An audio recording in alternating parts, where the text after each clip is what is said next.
नमस्कार, हमारा नाम है समरीन और आपने देखना शुरू कर दिया है लाइव सिटीज। देखिए, बिहार का शिक्षा विभाग एक बार फिर से सुर्खियों में है और आपको बता दें कि शिक्षा विभाग के द्वारा एक बड़ी कार्रवाई की गई है और शिक्षक नेता अमित विक्रम को निलंबित भी कर दिया गया है। अब आप सोच रहे होंगे कि भला अब ऐसा अमित विक्रम ने क्या कुछ कर दिया है, तो आपको बता दें कि अमित विक्रम को एक वीडियो बनाना महंगा पड़ गया है। अब उस वीडियो में अमित विक्रम ने क्या कुछ कहा था और क्यों वीडियो बनाना अमित विक्रम को महंगा पड़ गया है, इसको लेकर हमने भी सीधी बातचीत अभी अभी की है अमित विक्रम से। क्या कुछ कहा है अमित विक्रम ने, सबसे पहले आप उनको सुनिए। नमस्कार अमित, समरीन बात कर रहे हैं लाइव सिटीज से। जी नमस्कार, बहुत बहुत धन्यवाद। जी, सबसे पहले तो हम ये जानना चाहेंगे अमित आपसे कि खबर आ रही है और कहा जा रहा है कि अमित विक्रम को निलंबित कर दिया गया है। हम जानना चाहेंगे कितनी सच्चाई है इस खबर में। बिल्कुल सही है और आज 27 तारीख से ही मुझे निलंबन का आदेश मिला है, प्राप्त हुआ है। क्योंकि हमारा पंचायत नियोजन इकाई है तो पंचायत सचिव के माध्यम से हमें यह आदेश निर्गत हुआ है उनके स्तर से और अनिश्चितकालीन निलंबित करते हुए अग्रेतर विभागीय कार्रवाई की हमें सूचना मिली है। अच्छा, आपको निलंबित भी कर दिया गया है, यानी कि विभागीय कार्रवाई हुई है आप पर। जी बिल्कुल बिल्कुल। अच्छा, हम ये जानना चाहेंगे कि क्या गलती कर दी थी आपने, किस बात की सजा मिली है, किस बात के लिए अमित विक्रम को पनिश किया गया है। देखिए, लगातार मैं शिक्षकों, शिक्षक अभ्यर्थियों और स्कूल के छात्रों के हितों के लिए आवाज उठाता रहा। जब प्रचंड लू चल रही थी, छात्र हमारे बेहोश हो रहे थे, कई जगह छात्रों की मौत हो गई, शिक्षकों को लू लग रहा था, बदहवास होकर गिर पड़ रहे थे। जी। उस समय मैंने शिक्षकों और छात्रों दोनों के लिए आवाज बुलंद की कि विद्यालयों को बंद करना चाहिए और इसी के लिए हमने दबाव भी बनाया सरकार पर, विभिन्न माध्यम से सरकार को चेतावनी भी दी कि अगर आप शिक्षकों की बात नहीं सुनेंगे, छात्रों की बात नहीं सुनेंगे तो चुनाव में इसका खामियाजा भुगतना पड़ सकता है। इसी बात को लेकर के कहीं ना कहीं सरकार के मन में हमारे प्रति राजनीतिक विद्वेष की भावना है।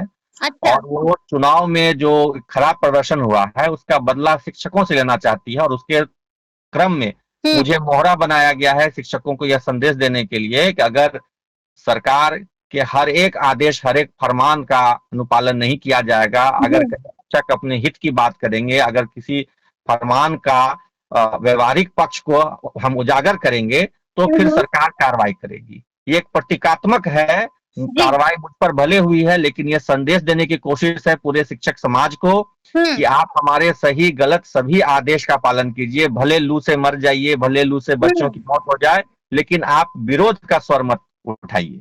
लेकिन आपने देखिए कई बड़ी बातें कह दी। आपने साफ साफ कह दिया कि अमित विक्रम को मुहरा बनाया गया। आपने साफ साफ कह दिया कि आपने जो बोला वो सरकार को पसंद नहीं आया और सरकार ने अमित विक्रम से बदला ले लिया है। किस बात का बदला, क्यों मुहरा बनाया गया? देखिए, मैं तो स्पष्ट कह रहा हूं ना कि शिक्षकों के साथ जो परेशानियां आती हैं, हमारे स्कूल में छात्रों के साथ जो परेशानियां आती हैं, शिक्षा विभाग में जो भ्रष्टाचार हुआ है पिछले कुछ महीनों में, इन सब के बारे में मैं लगातार मुखर होकर विरोध करता रहता हूं, बोलता रहता हूं, मीडिया के माध्यम से बातों को उजागर करता रहता हूं। जी लगातार, बिल्कुल जी लगातार। और आप देखा है कि पहले भी वेतन कटौती हुई थी मेरी, होली के समय जब होली के दौरान छुट्टी नहीं दी गई थी, मैंने आवाज बुलंद की तो 7 दिन का वेतन काट दिया गया था। उससे पूर्व में जब आंदोलन में मैंने भाग लिया था तो उसमें 7 महीने वेतन बंद कर दिया गया था और निलंबन की कार्रवाई हुई थी। तो ये तो मैं तीसरी बार कार्रवाई के जद में आया हूं और ये साफ और स्पष्ट संदेश है कि शिक्षक अगर अपने अधिकार की बात करेंगे, अपने परेशानी दुख दूर को करने की बात करेंगे, छात्रों के साथ अगर कोई व्यवहारिक समस्या आ रही है उसके प्रति ध्यान आकर्षित करने का प्रयास करेंगे तो सरकार कार्रवाई करेगी। सरकार कार्रवाई करेगी। बिल्कुल, सरकार लाठी के जोर पर शिक्षा विभाग को चलाना चाहती है, शिक्षकों को लाठी से हाँकना चाहती है। अच्छा। ये स्पष्ट संदेश दे रही है सरकार।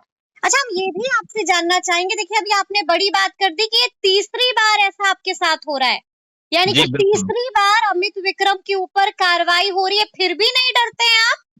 फिर भी आपको डर नहीं लगता है? फिर भी आप चुप नहीं होते हैं? फिर भी आप शांत नहीं बैठते? ऐसा क्यों?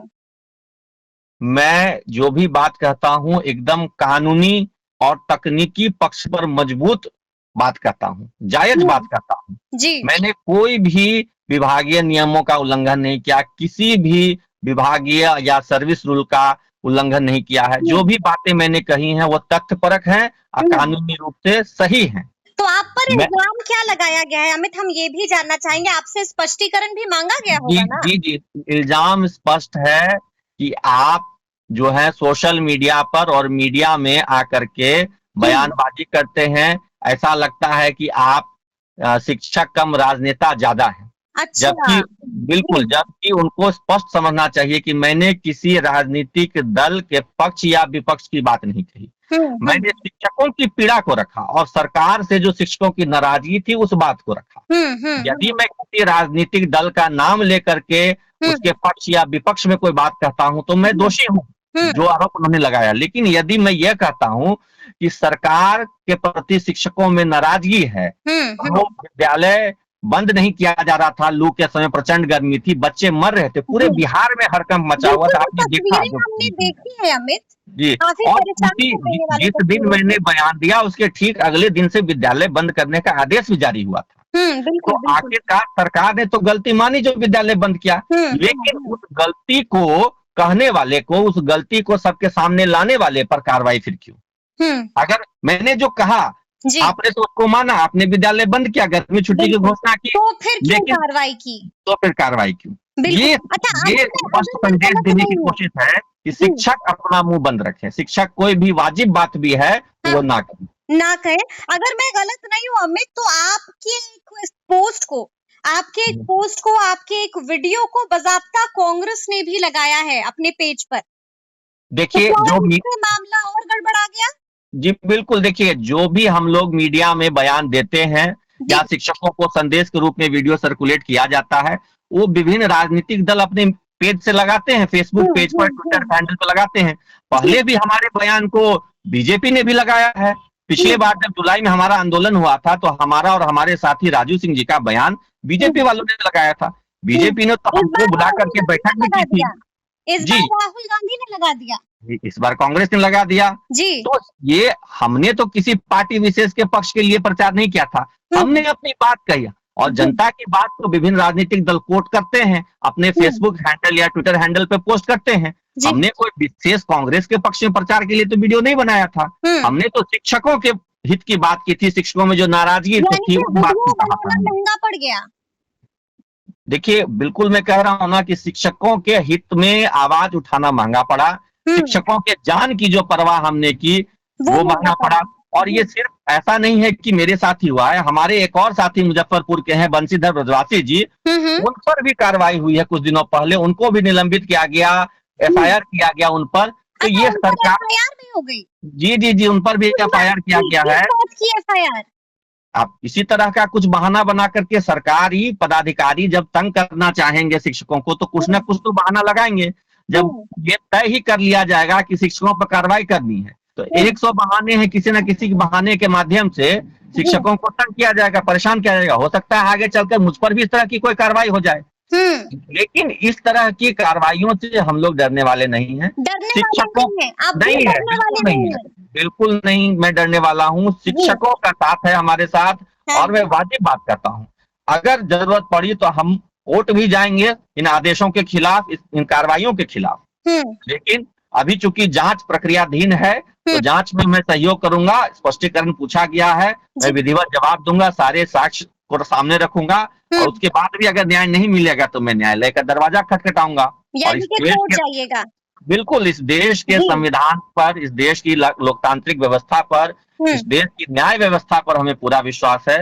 ये देश संविधान से चलता है और संविधान को हम लोग मानने वाले लोग हैं। हम अपने बच्चों को पढ़ाते हैं, उनके अधिकार क्या है, उनके मौलिक अधिकार क्या है, मौलिक कर्तव्य क्या है और हम लोग उनका पालन करते हैं। अगर हमने अपने मौलिक अधिकारों का प्रयोग किया है तो उसके लिए अगर कोई राजनीतिक विद्वेष की भावना से हमारे साथ कोई कार्रवाई होती है तो हम लोग अपने अधिकारों की रक्षा के लिए न्यायालय के समक्ष जाएंगे। बिल्कुल अमित, हम आपसे ये भी जानना चाहते हैं कि क्या आपने इसके बारे में शिक्षा मंत्री से कुछ बात की है, नए ACS एस सिद्धार्थ से कुछ बात की है? देखिए आज तो हम पर कार्रवाई का पत्र मिला है, निलंबन का पत्र मिला है और अभी निलंबन के बाद की प्रक्रिया जो होती है वो सब करेंगे और समय देखते हैं। अगर हम समय उनसे मांगेंगे मिलने के लिए, अगर वो समय देते हैं तो जरूर हम उनसे मिलकर के अपना पक्ष रखेंगे हम्म। कि हमने कोई गलत बात नहीं कही है, हमने कोई राजनीतिक दल का प्रचार प्रसार नहीं किया है, हमने शिक्षकों की पीड़ा को रखा और ठीक है। उस बात को तो सरकार ने माना, विभाग ने माना, विद्यालय बिल्कुल। बंद करने की मांग थी हमारी, विद्यालय बंद बिल्कुल, किया बिल्कुल। सरकार ने, जी। विभाग ने आदेश निकाला बंद करने का। ठीक तो है। बात तो हमारी वो मान रहे हैं, जी। लेकिन उस बात को उठाने के लिए, उस बात को सबके सामने लाने के लिए एक माध्यम जो मैं बनाऊं, उसका वो राजनीतिक तौर पर कहिए विद्वेष की भावना से कार्रवाई कर दे रहे हैं मेरे ऊपर। कार्रवाई कर दे रहे हैं। एक आखिरी सवाल है आपसे अमित। देखिए, अब आपको मालूम है कि शिक्षा विभाग से के पाठक की छुट्टी हो गई है और अब नए एसीएस हैं एस सिद्धार्थ। कैसा काम कर रहे हैं एस सिद्धार्थ? क्या शिक्षक एस सिद्धार्थ से खुश हैं? देखिए, अभी कुछ भी कहना बहुत जल्दबाजी है, 1 महीने का भी समय नहीं हुआ है। जी। कुछ आदेश उन्होंने बहुत अच्छे लिए थे, जैसे गर्मी छुट्टी के दौरान विद्यालय बंद किया, शिक्षकों को भी छुट्टी दी, हाँ, तो ये सब लेकिन उसके बाद दोबारा जो एक आदेश है उसमें हाँ, कहा गया है कि इसीलिए मैं शिक्षकों कह को रहा हूँ जाना कि है। फिर जो ये आदेश आया जी, है जी। कि विद्यालय समय सारणी जो हमारी मांग थी, या मुख्यमंत्री जी का जो कहना था कि 10 से 4 विद्यालय चलना चाहिए, वो मांग नहीं मानी गई, मुख्यमंत्री जी की बात को दरकिनार किया गया है। तो इस सब से अभी मिला-जुला है, कुछ फैसले उनके अच्छे रहे हैं, कुछ फैसले से शिक्षकों में असंतोष है, लेकिन अभी बहुत जल्दबाजी होगी उनके कार्यकाल पे कुछ टिप्पणी करना। और मैं तो बार-बार ये कहता हूँ कि पदाधिकारी कोई भी हो, नीति निर्माता सरकार होती है, माननीय मुख्यमंत्री होते हैं, माननीय शिक्षा मंत्री होते हैं, जी। और हमारा संघर्ष सरकार से, किसी पदाधिकारी के विरुद्ध हमारा कोई संघर्ष नहीं है, किसी पदाधिकारी के विरुद्ध हमारे मन में कोई गलत भावना नहीं है, गलत भावना तो सरकार के प्रति भी नहीं है, लेकिन हाँ, विरोध सरकार का हम लोग करते हैं। अगर उनकी नीतियों से हमें दिक्कत होती है, उनके निर्णयों के से अगर कोई व्यवहारिक समस्या उत्पन्न होती है, तो हम लोग उनका विरोध करके एक तरह से उनके समक्ष अपनी पीड़ा को रखते हैं। और ये स्वस्थ लोकतंत्र की निशानी है कि अगर कोई भी सरकारी कर्मी है, कर्मचारी यूनियन है, ट्रेड यूनियन है, वो बने ही इसलिए होते हैं, इस संविधान में उनको अभी एक स्थान है, सिर्फ राजनीतिक दलों का स्थान नहीं है, ट्रेड यूनियन का, कर्मचारी यूनियन की भी अपनी भूमिका है, अपना स्थान है, और उसी स्थान में जो हमें दायित्व है, हमारा जो कर्तव्य है, हम उसका पालन करते हैं। उसमें अगर सरकार चाहती है कि हम अपने दायित्वों का पालन नहीं करें, हम अपने संवर्ग के हकों की रक्षा नहीं करें, उनके अधिकारों की रक्षा नहीं करें, तो फिर तो ये संविधान और लोकतंत्र की मतलब कहिए हनन है, लोकतंत्र की हत्या का प्रयास है, संविधान की अनदेखी का प्रयास है, और इसे हम लोग कतई स्वीकार नहीं करेंगे। कतई स्वीकार नहीं कीजिएगा। चलिए, बहुत-बहुत शुक्रिया बातचीत के लिए अमित। जी, धन्यवाद। धन्यवाद। तो सुना आपने क्या कुछ बता रहे हैं अमित विक्रम। आपने देखा है कि उन्होंने साफ-साफ कह दिया है कि हम पर आप कार्रवाई कर सकते हैं, लेकिन मुझे चुप आप नहीं कर सकते हैं।